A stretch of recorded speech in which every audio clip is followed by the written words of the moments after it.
Olá, amigos. A paz do Senhor Jesus seja com todos vós. Quero compartilhar um texto da Bíblia Sagrada aqui com vocês e recordar algumas coisas do passado, da minha experiência, da minha caminhada, na minha vida espiritual todos esses anos. E hoje eu queria ler para vocês no Evangelho de Mateus uma comissão, o comissionamento que Jesus deu aos seus discípulos, que está registrado no Evangelho de Mateus, capítulo 10, a partir do versículo 1, ele diz assim: E chamando os seus 12 discípulos, deu-lhes poder sobre os espíritos imundos, para os expulsarem e para curarem todas as enfermidades e todo o mal. Ora, os nomes dos 12 apóstolos são estes: o primeiro Simão, chamado Pedro, e André, seu irmão, Tiago, filho de Zebedeu, e João, seu irmão, Filipe e Bartolomeu, Tomé e Mateus, o publicano, Tiago, filho de Alfeu, e Lebeu, apelidado Tadeu, Simão cananita e Judas Iscariotes, aquele que o traiu. Jesus enviou estes 12 e lhes ordenou, dizendo: Não ireis pelo caminho das gentes, nem entrareis em cidades de samaritanos, mas ide antes as ovelhas perdidas da casa de Israel. E indo pregai, dizendo: É chegado o reino dos céus. Curai os enfermos, limpai os leprosos, ressuscitai os mortos, expulsai demônios, pois de graça recebestes e de graça dai. Não possuais ouro, nem prata, nem cobre em vossos cintos, nem alforjes para o caminho, nem 2 túnicas, nem alparcas, nem bordão, porque digno é o operário do seu alimento. E em qualquer cidade ou aldeia em que entrardes, procurai saber quem nela seja digno, e hospedai-vos até que vos retireis. E quando entrardes em alguma casa, saudai-a, e se a casa for digna, desça sobre ela a vossa paz. Mas se não for digna, torne para vós a vossa paz. Eu estou lendo esse texto, e queria ainda complementar com mais um texto aqui em Mateus, no capítulo 9, Mateus, capítulo 8, versículo 18, e Jesus, vendo em torno de si uma grande multidão, ordenou que passassem para a banda de além. E aproximando-se dele um escriba e disse-lhe: Mestre, aonde quer que fores, eu te seguirei. E disse Jesus: As raposas têm covis, e as aves dos céus têm os seus ninhos, mas o Filho do Homem não tem aonde reclinar a sua cabeça. E eu estava meditando essa passagem, essa leitura desses textos, me trouxe algumas coisas à minha lembrança, das minhas recordações. Hoje nós vemos o mundo evangélico, a obra de Deus, tão propagada como está. Nós vemos diversas igrejas evangélicas, hoje muitos pregando o evangelho. Mas houve um tempo que a nação brasileira dormia espiritualmente e o avivamento no Brasil veio através do trabalho de homens audaciosos no poder, na graça e na misericórdia de Deus.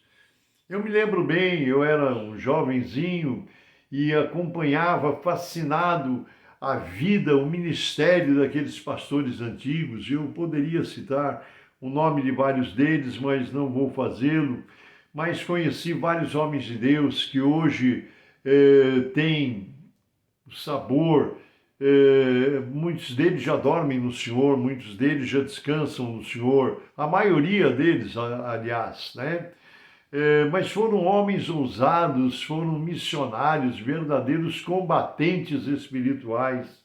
E naquela época era tão interessante que eu me lembro que para poder expandir a obra, porque a obra se centralizou mais nas capitais, no Rio de Janeiro, São Paulo e algumas outras capitais, onde centralizaram-se os principais trabalhos evangélicos, era uma época em que tinham as tendas, né? As tendas eram tipo circos, né? Umas tendas enormes, mas não eram tendas de circo, eram parecidas, lembravam, mas era o que servia de abrigo para as grandes concentrações, os grandes movimentos espirituais, grandes pregadores, como a família Boltrite, Haroldo Williams, enfim, vários pastores se utilizaram da tenda, a própria Igreja O Brasil para Cristo começou dessa forma. Tinha uma tenda no Cambuci, armada, que foi incendiada, puseram fogo na tenda uma madrugada, né? Onde se realizavam os cultos ali no Cambuci. Enfim, me lembro de várias coisas, mas eu me lembro que começou a arder no coração daqueles homens, daqueles pregadores, daqueles moços naquela época que queriam sair para as diversas cidades, para as diversas localidades e regiões do Brasil, pregando o Evangelho, né? Que o Brasil não tinha essa fluência que tem do mundo evangélico hoje, era muito difícil, os crentes eram perseguidos, né? E eu me lembro de reuniões em que os pastores faziam reuniões de orações para buscar de Deus o direcionamento, que o Espírito de Deus orientasse aonde deveriam ir, aonde deveriam partir para pregar o Evangelho, fazer a obra de Deus. E muitas vezes, em oração, eles eram direcionados, havia revelação do Espírito Santo, e pastores que estavam orando em São Paulo se sentiam impulsionados de ir para a região Nordeste, como Sergipe, Pernambuco, Bahia, lugares longínquos, Amazonas, né? E assim também do Rio de Janeiro, partindo vários desses pregadores itinerantes, homens de Deus, né? Alguns já consagrados pastores.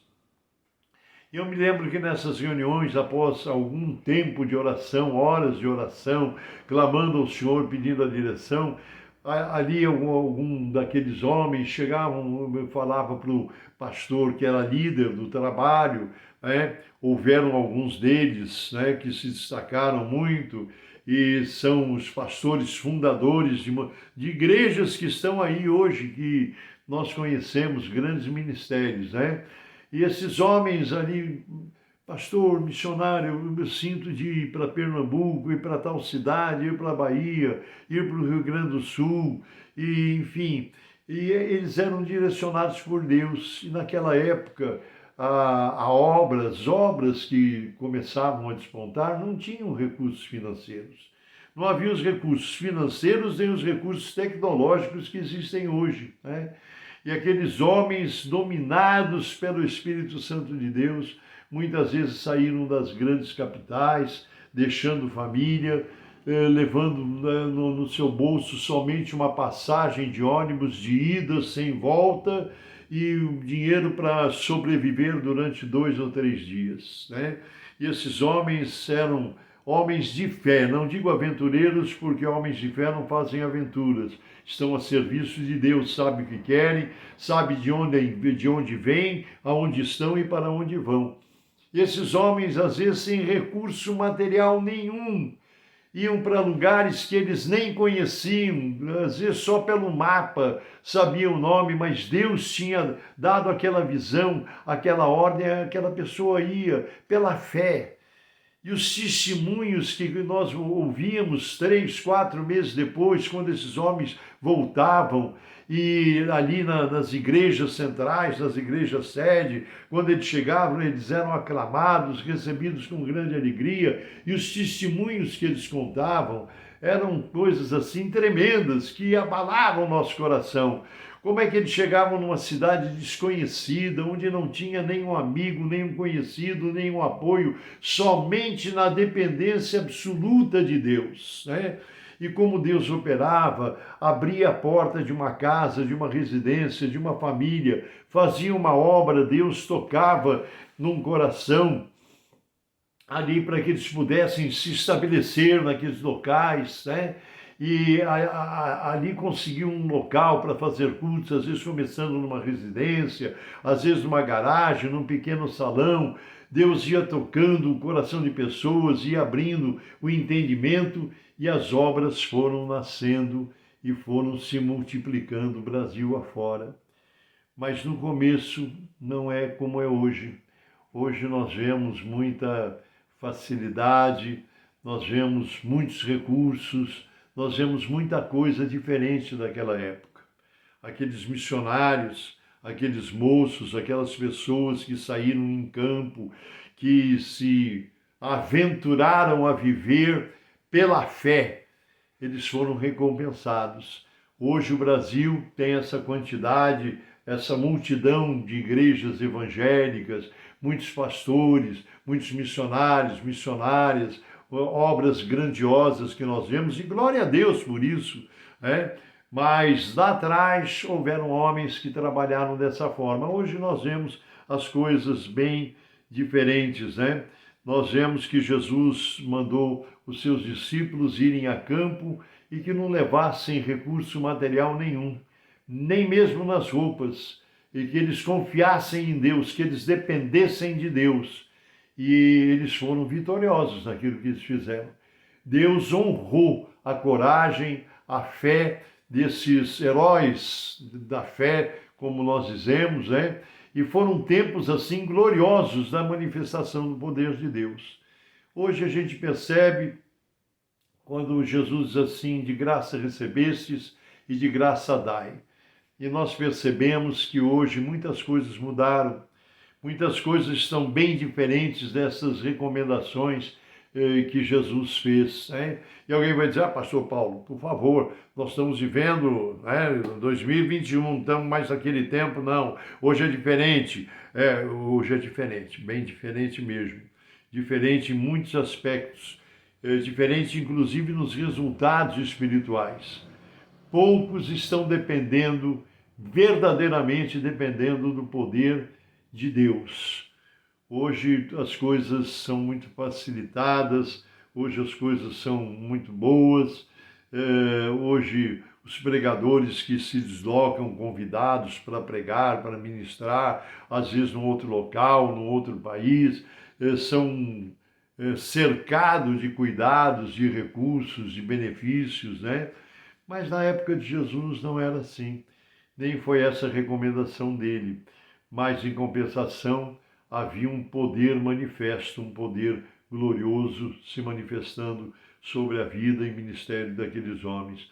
Que Deus nos permita que, quem sabe, possamos voltar em alguns locais, aqui, ali, acolá, e um pouco deste tempo e destes milagres e desse sobrenatural que dependia e acontecia porque dependia única e exclusivamente do poder de Deus. O Senhor te abençoe, o Senhor te guarde.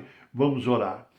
Senhor, nosso Deus e nosso amado Pai Celestial, te agradeço, Senhor, por estas recordações e por estes santos conselhos e orientações que Jesus deu aos seus discípulos e que certamente deveriam ser vividos e praticados por nós nos dias de hoje. Mas as coisas mudaram, Senhor. Mas nós te pedimos que o Senhor abençoe o teu povo na face da terra, abençoe os pregadores, os missionários e todos aqueles que fazem a sua vontade e que dependem do poder do teu Espírito, Senhor. Deus abençoe, curando os enfermos, libertando, alcançando as famílias que acessam este canal no YouTube. Deus abençoe, em nome do Senhor Jesus. Eu sou o pastor Paulo Ivair Sper, pertenço ao Ministério Cristão Alfa e Ômega, que se localiza em Alphaville, Barueri, São Paulo. Deus te abençoe e até a próxima.